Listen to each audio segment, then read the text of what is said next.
Compañeras y compañeros diputados, el avance económico de Coahuila depende en gran parte de las leyes que aprobamos en el Pleno del Congreso. Debemos dotar a la administración pública estatal con los ordenamientos jurídicos suficientes para la creación de más y mejor infraestructura pública en nuestro Estado. Por esto, es que el día de hoy planteo la siguiente reforma a la Ley de Proyectos para Prestación de Servicios para el Estado Libre y Soberano de Coahuila y Zaragoza. Esta reforma está encaminada a plantear una mejor regulación en las asociaciones público-privadas en el Estado, con los principios rectores de la legalidad, certeza jurídica y la transparencia.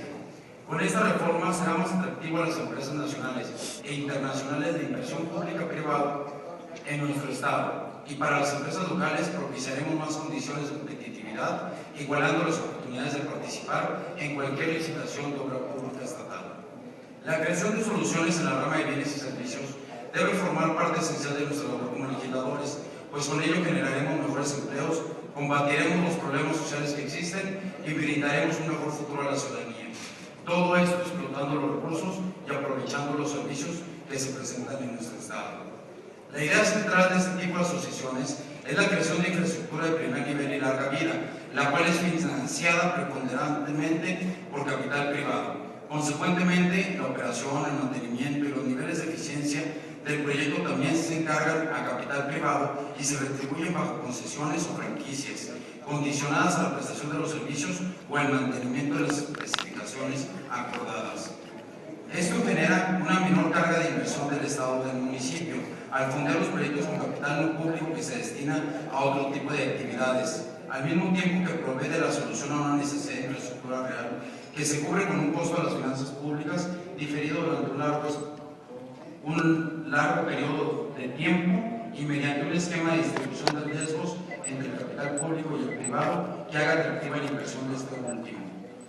Existen en la actualidad grandes ejemplos de reactivación económica alrededor del mundo, los cuales deben servirnos como una guía de análisis sobre la realidad económica de Coahuila y Zaragoza, buscando las soluciones que permitan la adopción de medidas inmediatas tendientes a mejorar el entorno económico de nuestro Estado y de sus municipios.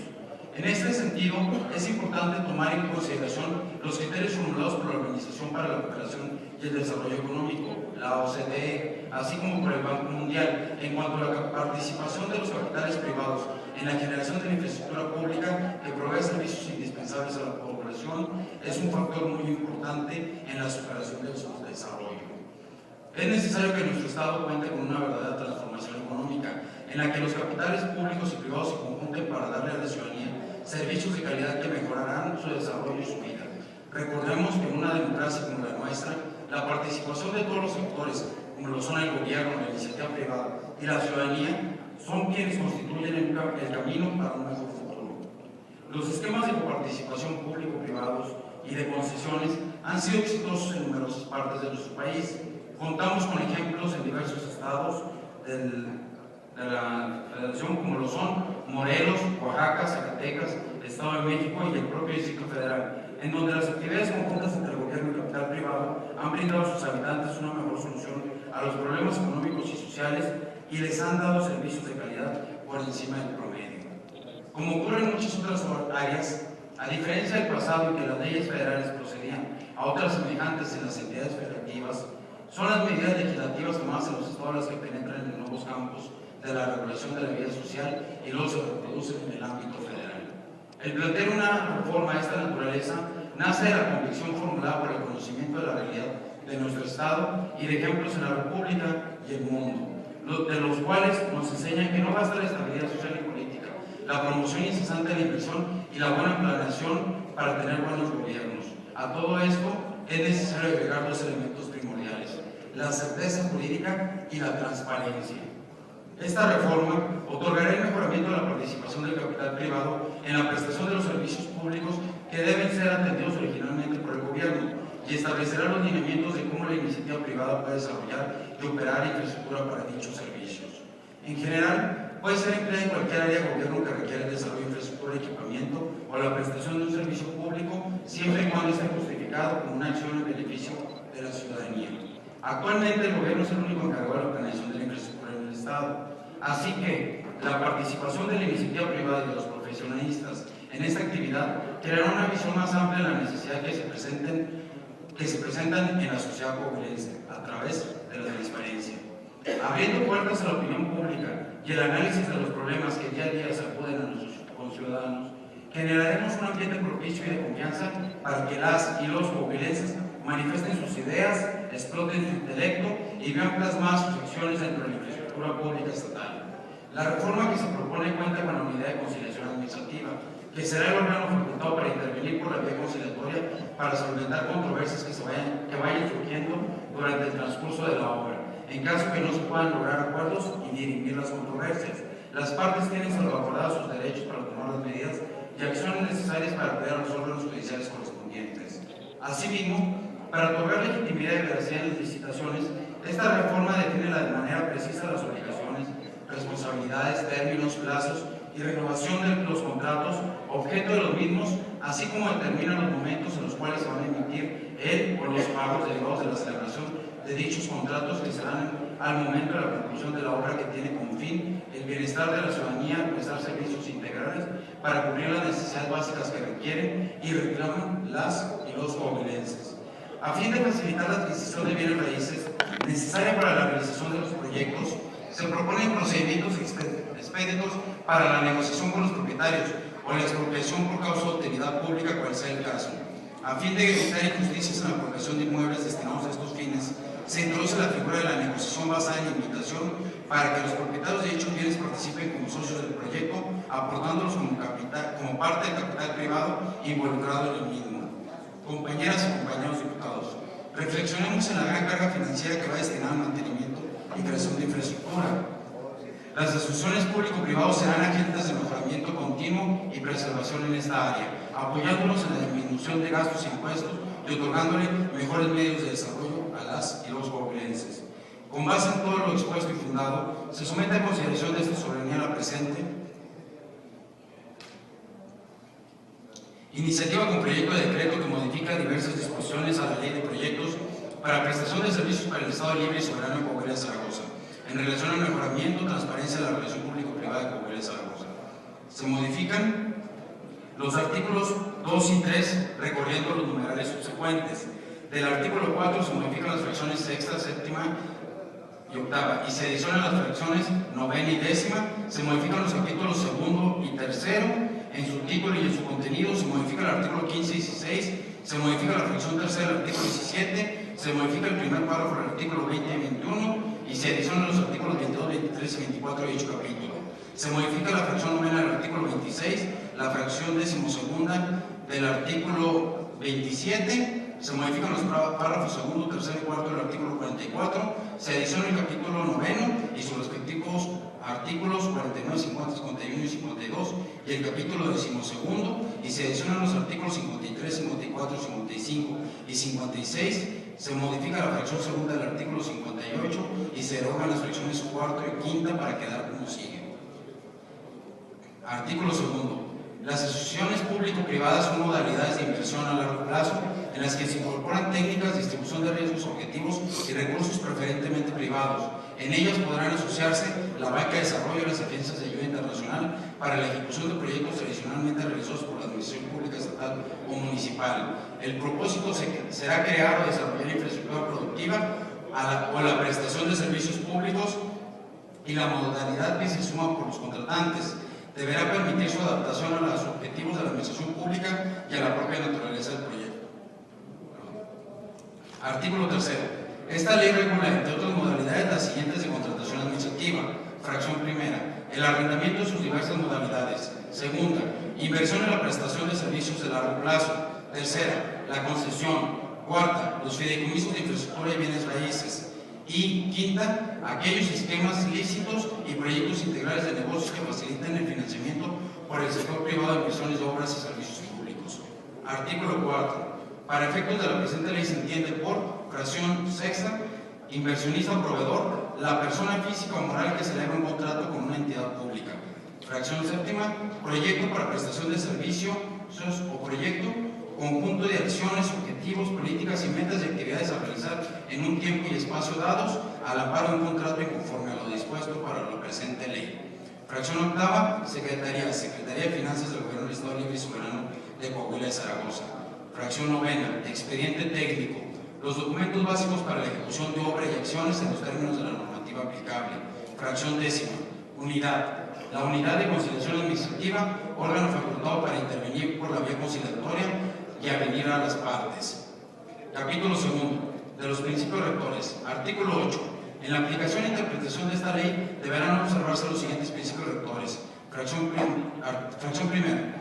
Rectoría del Estado y Municipio. La participación público-privada se realizará con la planeación, control, regulación, intervención, conducción, supervisión y vigilancia del Estado y Municipio dentro de su ámbito competencial para preservar el interés público que pretenden atender. Fracción segunda. Transparencia y rendición de cuentas. Toda decisión gubernamental o administrativa, así como los costos y recursos comprometidos en la aplicación de los proyectos y programas que se ejecuten, deberán ser accesibles, claros y comunicados a la sociedad a través del Instituto Coahuilense de Acceso a la Información Pública. Tercera, iniciativa de los particulares. Con la independencia de la iniciativa de las administraciones estatales o municipales competentes, conforme a esta ley, podrá iniciarse el procedimiento de instancia de personas físicas o morales que propongan desarrollar algunos esquemas regulados en esta ley, siempre que el solicitante, además de cumplir los requisitos generales establecidos en ella, acompañe su petición con el correspondiente estudio de viabilidad. Cuarta, reparte equilibrado de riesgos. Los riesgos serán asumidos objetivamente en los términos que verán expresarse en el contrato, atendiendo a las especiales capacidades técnicas y operativas de los involucrados. Quinta, indicadores de calidad. Deben incorporarse mecanismos para la medición y valoración de la calidad del actuar del inversionista, para establecer bases en la aplicación de incentivos o penalizaciones al contratista. Sexta, cláusula de progreso. El concesionario deberá realizar por su cuenta las actualizaciones necesarias en el servicio o infraestructura que se logre por el desarrollo técnico medioambiental y de seguridad para reforzar la calidad del servicio ofrecido. Séptima, eficiencia económica. Los sistemas de factibilidad económica que esta ley establece deberán ser aprobados por las autoridades competentes, siempre que se compruebe que la opción de contratación seleccionada constituya la propuesta más eficiente para la administración pública estatal o municipal. Octava, rentabilidad social. Las decisiones para crear, desarrollar o operar infraestructura o prestación de servicios públicos deberán responder al interés general de la sociedad, estableciendo los objetivos generales y beneficios que se pretendan proporcionar, mismos que habrán de coincidir y tener como fuente legitimadora los planes de desarrollo vigente. Novena, peajes a obra. Para aquellas obras o servicios públicos de gran interés social que por su naturaleza deben ser gratuitos para los usuarios, las administraciones estatal y municipal asumirán el pago escalonado de los costos asociados. Décima, temporalidad. Los actos o contratos celebrados conforme a esta ley no podrán exceder de un término de 30 años, salvo las excepciones que señale la presente ley, considerándose con causa de nulidad del contrato la omisión de la estipulación del plazo señalado. Y, décima primera, responsabilidad presupuestaria. Se deberá considerar la capacidad de pago del Estado o municipio para adquirir los compromisos financieros que se deriven de la ejecución de los contratos con base en esta ley, sin comprometer la sustentabilidad de las finanzas públicas ni la prestación de los servicios que se otorgan de manera regular.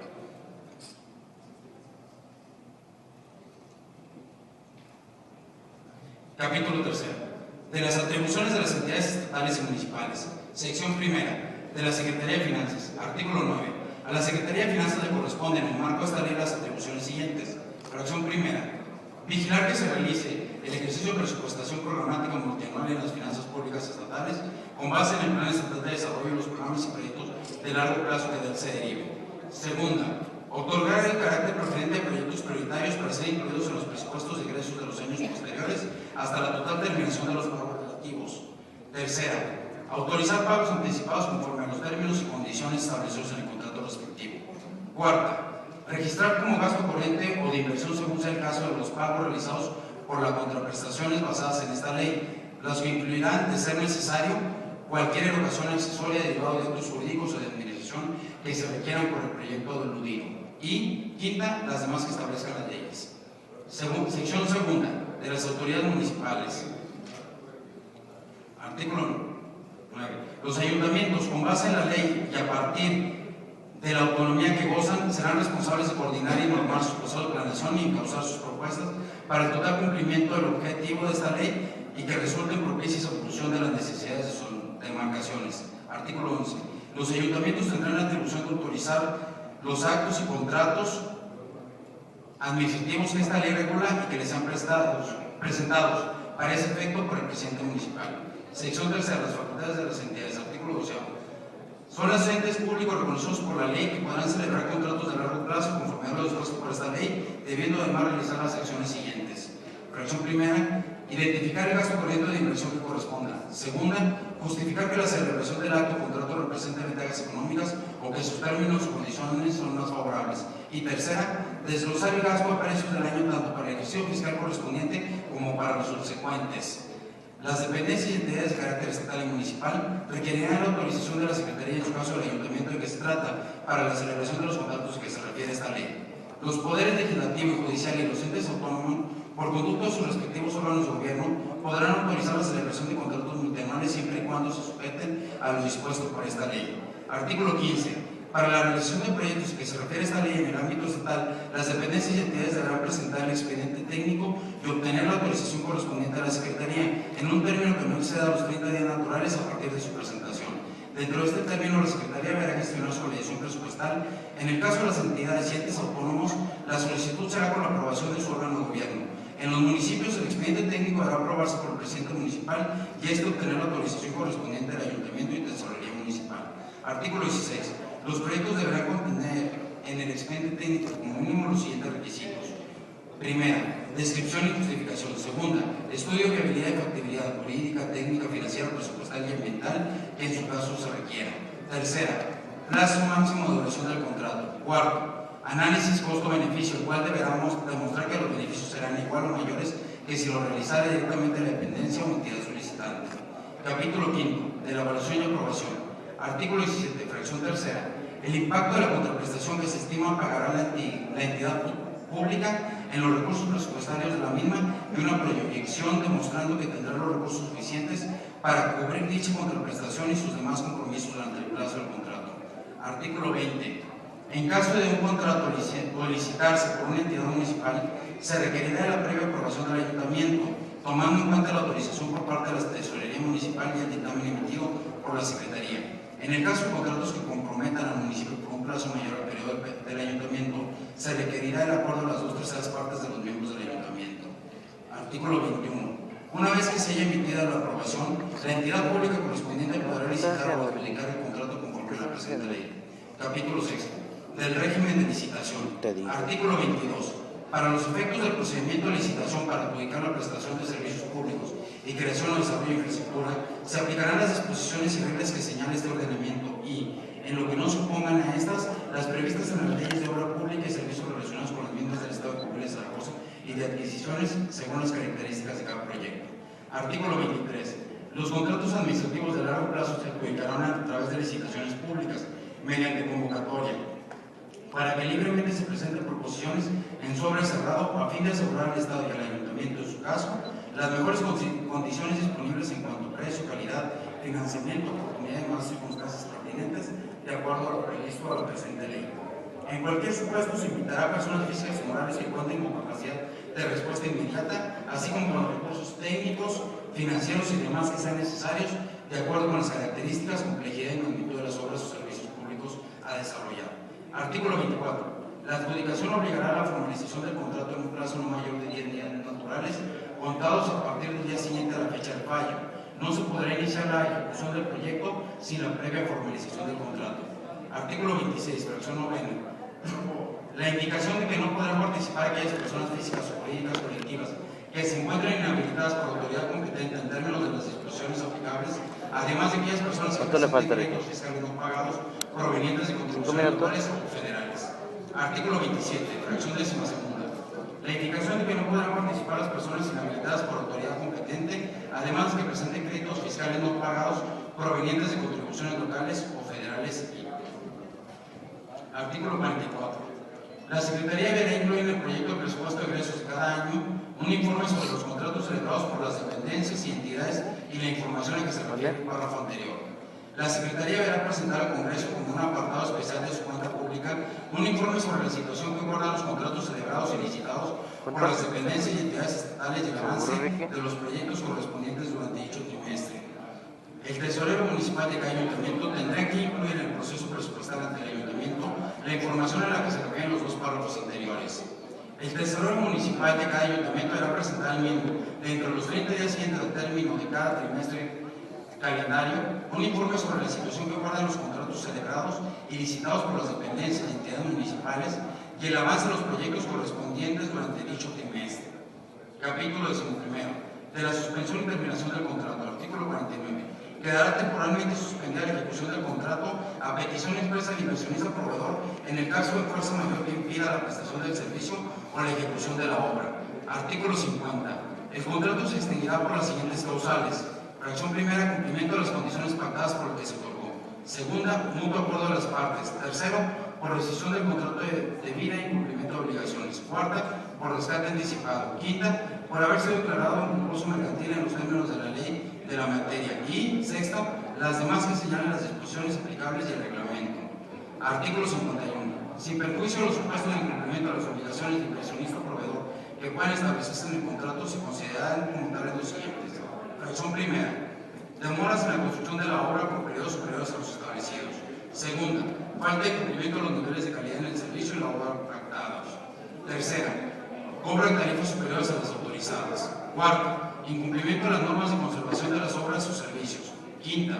La falta de garantías y seguro en los plazos y condiciones estipuladas en el contrato. Y sexta. El abandono, interpretación injustificadas de la obra o el servicio. Artículo 52. La declaración de encontrarse el inversionista, proveedor y concurso mercantil determinará la extinción del contrato y la pérdida de las garantías constituidas y exigibles a favor de la entidad contratante. Capítulo 12. De las inconformidades. Artículo 53. Para contribuir a la solución de los conflictos que se pudieran suscitar entre las partes contratantes por motivo de las controversias derivadas de la celebración de los contratos administrativos, esta ley regular se instituye la unidad de conciliación administrativa con facultades para intervenir por la vía conciliatoria y avenir a las partes, por la interposición de queja de alguno de ellos o por solicitud de que ambos le formulen. Artículo 54. La unidad de conciliación administrativa funcionará como un titular experto en la materia sobre los asuntos que regula esta ley, quien será designado por la Secretaría y tendrá los apoyos técnicos y administrativos que requiera su función de conformidad a lo que disponga esta ley y el reglamento. Artículo 55. Los inversionistas proveedores podrán presentar quejas ante la unidad con motivo del incumplimiento de los términos y condiciones pactadas en los contratos regulados por esta ley. Artículo 56. El procedimiento conciliatorio se conducirá en los siguientes términos. Fracción primera. Recibida la queja respectiva, la unidad señalará día y hora para que se tenga lugar audiencia de conciliación y avenimiento. Segunda. La unidad citará a las partes a la audiencia aludida, a la que deberá celebrar dentro de los 5 días hábiles siguientes a la fecha de recepción de la queja. Tercera, la asistencia a la audiencia de conciliación será obligatoria para ambas partes, por lo que la inasistencia por parte del proveedor tendrá como consecuencia tenerlo por desistido de su queja. Cuarta, la unidad deberá promover mediante este procedimiento el cumplimiento del contrato y la resolución de controversias a través de los convenios que se acuerden por las partes. Quinta, en la audiencia de conciliación la unidad considerará los hechos e indicios manifestados en la queja y los argumentos y evidencias que hiciera valer la dependencia o entidad respectiva, determinará los elementos comunes y los puntos de controversia y exhortará a las partes para conciliar sus intereses, conforme a las disposiciones de esta ley, sin perjuicio sobre el conflicto planteado. Sexta, en caso que sea necesario, la audiencia se podrá realizar en varias sesiones. Para ello, la unidad señalará los días y horas para que tenga lugar. Séptima, en todo caso, el procedimiento de conciliación deberá votarse en un plazo no mayor de 30 días hábiles, contados a partir de la fecha en que se haya celebrado la primera sesión, salvo que las partes acuerden un plazo mayor por causas debidamente justificadas. Novena, de toda diligencia deberá levantarse acta circunstanciada, en la que consten los resultados de las expresiones. Y octava, de llegar las partes a una conciliación, el convenio que celebren obligará a las mismas y su cumplimiento podrá ser demandado por la vía jurisdiccional correspondiente. Los poderes legislativo y judicial, ayuntamiento y entes autónomos podrán solicitar la intervención de la unidad para conciliar las controversias en que puedan ser parte con motivo de la aplicación de esta ley, sin menoscabo a su autonomía y sin perjuicio a lo que establecen sus propios ordenamientos. Artículo 57. En caso que las partes no logren cumplir sus intereses por la vía conciliatoria, podrán utilizar otros mecanismos de solución directa como el arbitraje y la transacción para hacer uso de los medios de impugnación. Artículo 58. Fracción segunda. Los inversionistas proveedores que no cumplan con sus obligaciones contractuales por causas imputables a ellos y que como consecuencia causen daños o perjuicios graves a la entidad pública de que se trate,